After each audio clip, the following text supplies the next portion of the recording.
Bienvenidos a un nuevo análisis sobre legislación laboral. Somos Angie Lorena Teortúa y María Teresa Londoño y en esta ocasión analizaremos riesgos laborales. Ponemos en contexto el caso.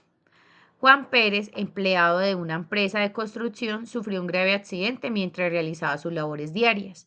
Una pieza pesada de equipo de construcción cayó sobre él, causándole múltiples fracturas en ambas piernas y severos daños en la columna vertebral. Su supervisor reaccionó de inmediato, conectando a emergencias, y Juan fue trasladado en ambulancia a un centro médico cercano.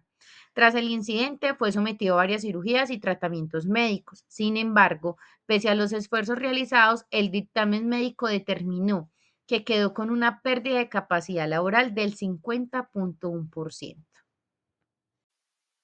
Analicemos el origen. El origen de la lesión es laboral, pues el empleado se encontraba cumpliendo sus funciones. Responsabilidad de reporte. Una de las funciones del supervisor es reportar a las ARL los accidentes laborales en no más de las 48 horas posteriores al accidente. Incapacidad o invalidez. La pérdida de capacidad laboral del trabajador fue del 50.1%, por lo cual se considera invalidez. Esto lo analizaremos a fondo más adelante. Reubicación laboral. El empleado está obligado a reubicar al trabajador en un puesto de trabajo donde no se generen molestias con las condiciones del trabajador. También debe realizar las adecuaciones locativas necesarias para que ese accidente no se vuelva a presentar y además debe fijar un protocolo para que los demás empleados no discriminen al trabajador. ¿Qué decisiones legales debe tomar el empleador? En el caso de Juan Pérez, cuando un trabajador tiene una pérdida de capacidad laboral igual o mayor al 50%, se considera invalidez.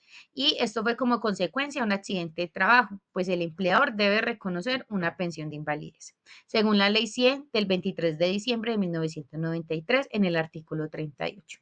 ¿Qué debió hacer el empleador en esta situación? Entonces, debe dar aviso inmediato del accidente, debe brindar los primeros auxilios, llamar al servicio de emergencia, identificar a la persona y cuál es el seguro que ésta tiene, informar a la aseguradora de riesgos laborales, ARL, informar al Ministerio de Trabajo si el accidente es mortal o grave, pues en este caso si fue muy grave, se debe llamar, y ofrecerle la asistencia médica a sus trabajadores, cuidar sobre la seguridad y a su vez adoptar medidas para prevenir estos accidentes o enfermedades. Acciones antes y después de un accidente. Primero hay que prevenir. Es importante implementar las medidas de seguridad como la capacitación, el equipo de protección personal, la señalización y el mantenimiento de equipos. Durante el accidente, primero se debe proteger la zona del accidente, avisar al 112 y socorrer a los heridos.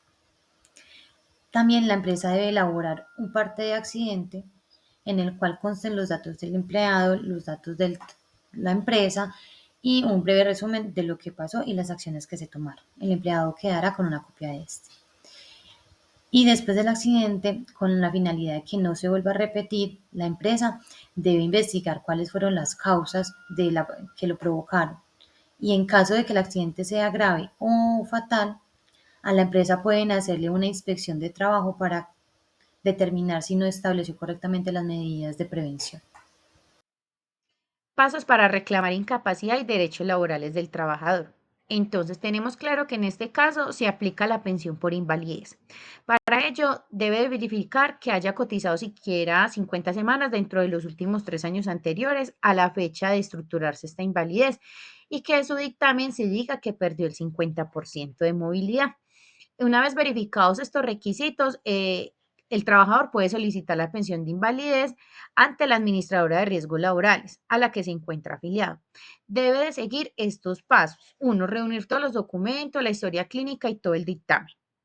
Dos, debe solicitar al fondo de pensiones la pensión por invalidez y este fondo tiene hasta 4 meses para tomar la decisión. No se le exige que tenga una incapacidad por un tiempo determinado.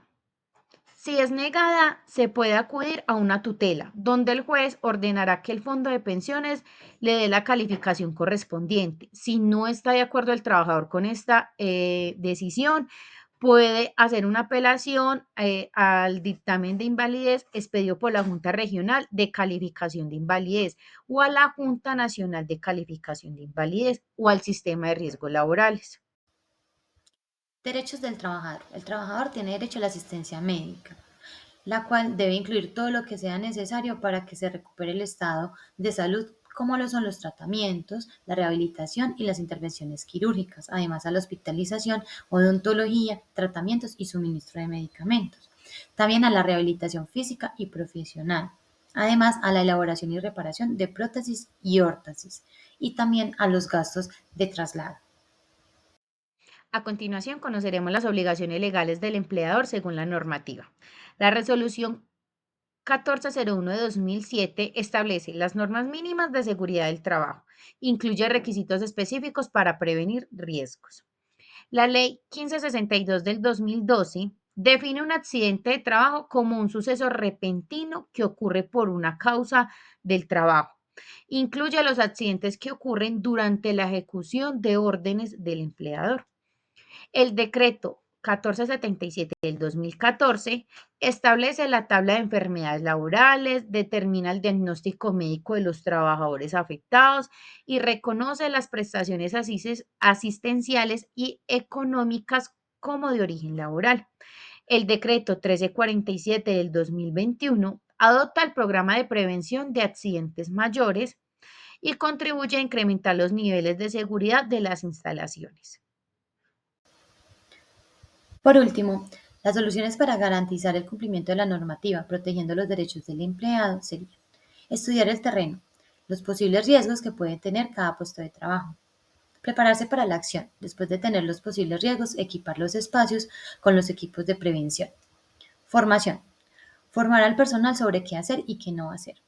Plan de acción para emergencias. Desarrollar un manual con un protocolo en caso de que ocurra algo. Orden y limpieza. Tener los espacios óptimos en condiciones de higiene.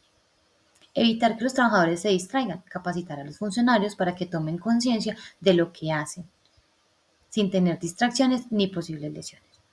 Estimular a los trabajadores, valorar el trabajo bien hecho y el esfuerzo. Invertir en capacitación para la prevención de los riesgos laborales.